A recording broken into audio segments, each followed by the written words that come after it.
Investigates on CRTV. Good morning, Michelle. Good morning, friends. Good morning. Good morning, friends. I love it. This is quite a historic moment, and it certainly can't be overstated, but we want to get your take on really President Trump's calling out, standing up to Democrats, to the mob, as he calls it, and says, you know, look, no more. Here's a little bit of what he had to say.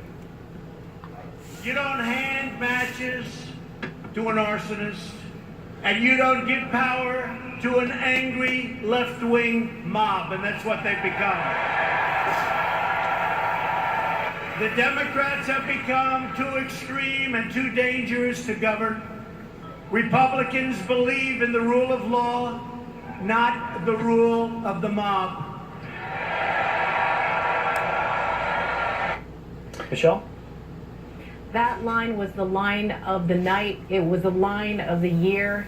And I have to say, in the more than quarter century that I have been covering grassroots conservative politics and the larger political scene in America, I cannot remember a more consequential moment than this weekend's confirmation of Judge Kavanaugh. And my hat is off to President Trump, because I cannot think of any other politician in modern history, whatever letter they have by their name, who could have withstood the onslaught that President Trump did in standing by this nominee. The tactics that we have seen of the left by any means necessary ideology that has been perfected over the last 3 decades has not ever been pushed back at the way that this president did. And it is because of his own unique biography and independence from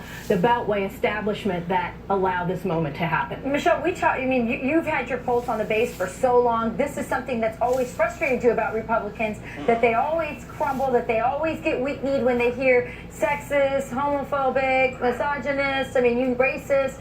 And you're right, this is a big moment. Do you think Republicans are learning from Donald Trump on how to fight?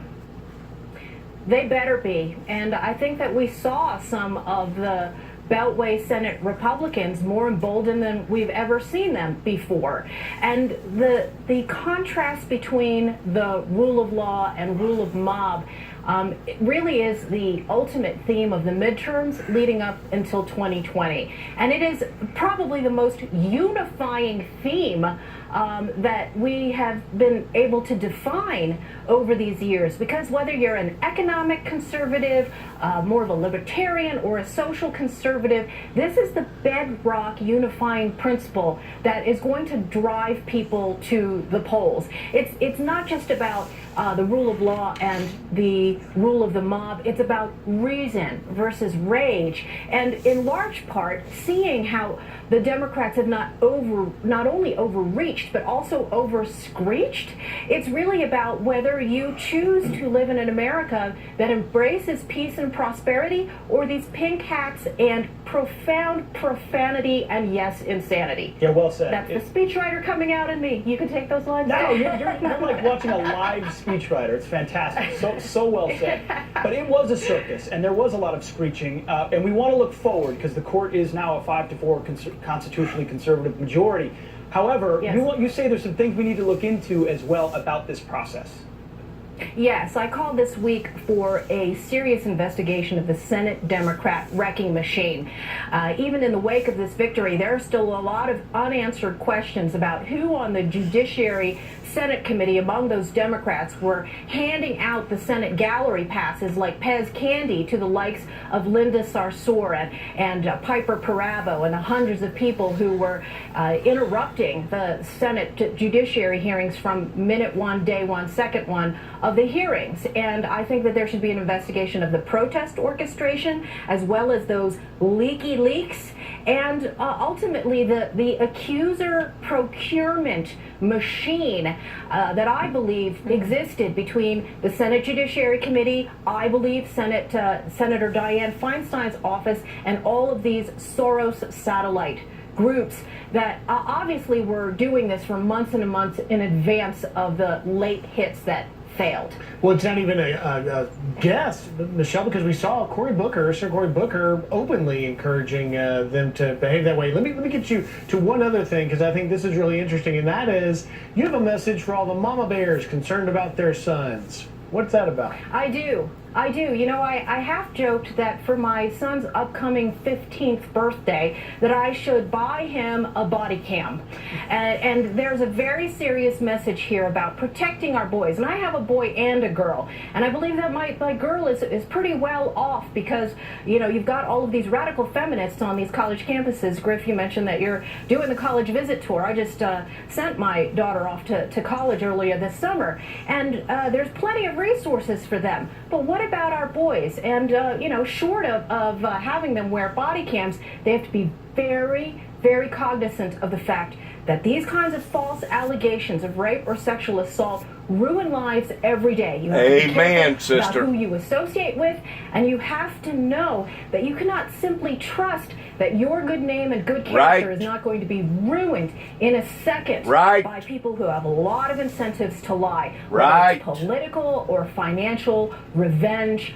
And that is something that the radical feminists will not acknowledge, that these kinds of false allegations are common. They are not rare. And that kind of propaganda ruins everybody's lives. There you go. Well said. Well Thank you, said. Thank you, Michelle. You never disappoint. Really never. Thanks, And Michelle. happy birthday, Fox News. Yes. Thank you. Thank you. Okay, we're going to do some headlines. It is now. You okay with that? super sad that we live in a country, and even David and I made remarks. I've got him on video somewhere. I'd have to find it. That it's going to reach the point that we're going to have to walk out of our homes with a video on our chest, a video camera on our back, and one on each side. And David said it probably wouldn't hurt to put one in between your legs to make sure you don't get accused of something immorally pertaining to your sexual status. I think David was kind of over dramatizing it a little bit, but the fact of the matter is it has reached a point, or it did with our lives, that all the lies was exceeding any part of reality pertaining to the truth.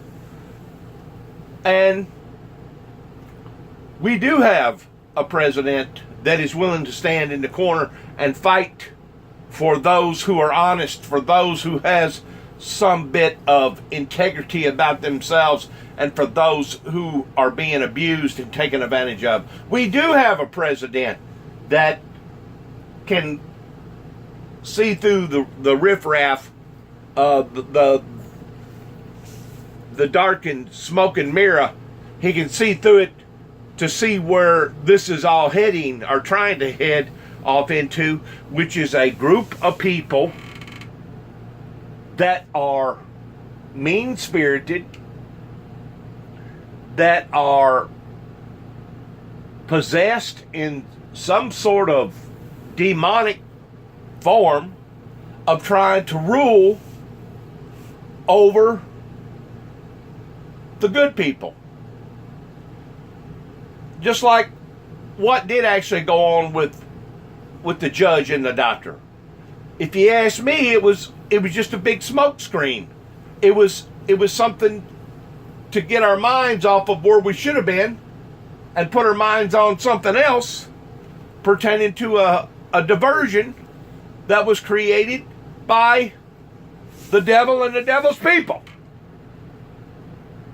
Now that didn't cost you nothing. And this video that I'm putting out didn't cost you nothing. But we've reached a point here in America with all this arguing and bickering and backstabbing and using words, just like me using a word up there in Martin, Tennessee, pertaining to the word explosion. And the next thing you know, I wind up standing in front of Tommy Moore, and Tommy Moore eats it up in court. The very attorney that I hired eats it up in court. Once more, it's turned into a big money game. And it winds up costing me a mini farm over in Lexington, Tennessee. It winds up costing me a divorce. It winds up costing me my job. It winds up costing me in total monetarily, give or take, over $500,000 because I just walked away from rightfully what was mine pertaining to profit sharing that my wife had married me, had talked me back into her bedroom on 2 different occasions. It costed me to the point that I had to move from Northwest Tennessee and go to Nashville, Tennessee, just to be able to have any peace of mind. I had to get plumb out of the area just to have any peace of mind, because the way that they was misconstruing my words, they was putting meanings in my mouth that I didn't have any intentions of doing. These was the very people that tried to make Dennis James Juby Jackson out to be a homegrown terrorist in 2005 right here in Weakley County, Tennessee. It began with Tommy Moore. It began with other prosecuting state attorneys, and it began with the Martin PD. And the people had to choose between the lesser of the 2 evils of either voting in David Moore, which was the captain of the Martin PD at the time whenever that occurrence took place in my life in 2005, or voting back in one of the corruptest sheriffs probably that has ever been known to the democracy of the state of Tennessee, which has been Mike Wilson. Like I said, they pick and choose who they're going to protect and who they're not going to protect. They should put on the side of all their police cars selected few that we uphold the law and protect and serve. They need to change their memento on the side of their automobiles here in this area. I can't say for sure about other areas, but from what I'm seeing on TV and from what I'm experiencing, from what I'm getting back on other people's testimonies, the reason why that these people are standing up and doing what they're doing, which is illegitimate, by putting the law into their own hands, by shooting this one and killing this one, this is what's going on. Regardless whether it's happening in Weakley County, Obion County, or any other county, regardless whether it be in the state of Tennessee or any other state, this is what's going on. And the people have had enough of it. They see now how that they have been bamboozled for the past 25, 30 years by all this illegitimacy going on, and they're lashing out. And it's really sad because they're basically shooting their own selves in the foot by even so much as threatening a judge or threatening any type of official. You're basically just shooting yourself in the foot anytime you threaten to do any type of bodily harm to any of these people. The only way that I know of attacking them is at the poll booths, of getting them out. And they should have been out. They should have been ousted 15, 20 years ago. The people should have awoken to all this hypocrisy 15 or 20 years ago. And I'll say this. I will say this. The devil, Satan, has done a bang-up job whenever it comes to pulling the wool over the American people's eyes for as long as he has, towards allowing for us to be $21+ trillion in debt and all these other problems that now not only are we facing, but our children and our children's children and possibly even their children are facing.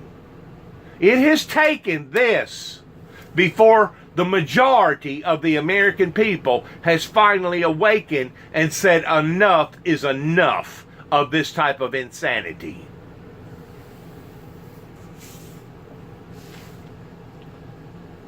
I don't blame Shang Chung, whatever reporter that just got through saying what she said about her son, towards putting a body camera on his chest to be able to record everything that he says and everything that he does. We're living in a society right now that has become wicked over here in America.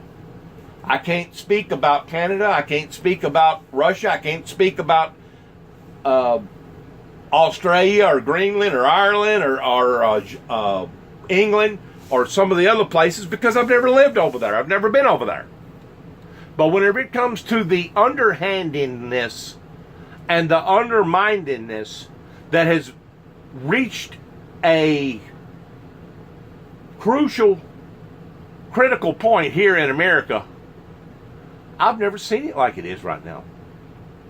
And I don't know if it's a conflict between old times versus new times, old technology versus new technology.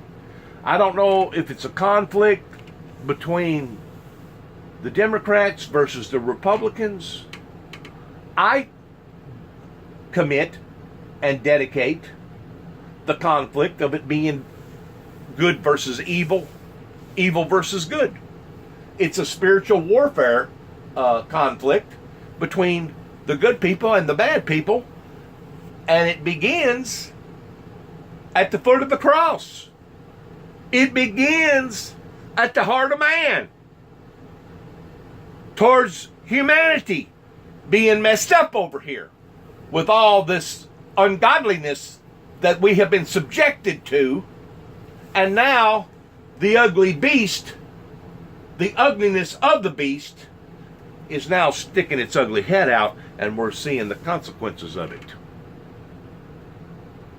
We're seeing the consequences of it. This is the very environment that I walked back into in 2014 here in Northwest Tennessee, in my hometown. The very town that I was raised up in since a little child.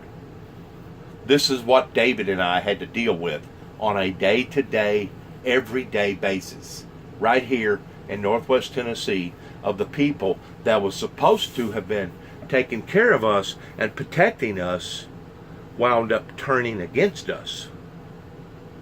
Talk about dereliction of duty. This puts a whole new meaning upon the word dereliction of duty, because if you look at the pattern and the telephone calls and the complaints and standing in front of Tommy Moore, if you look at all of that and analyze it correctly, going even before I come back in 2014, it is absolutely scandalous of how many times that the Ridgeway and the Sheffield family come down here on this block just to rule and reign and to aggravate, agitate, torment, and terrorize.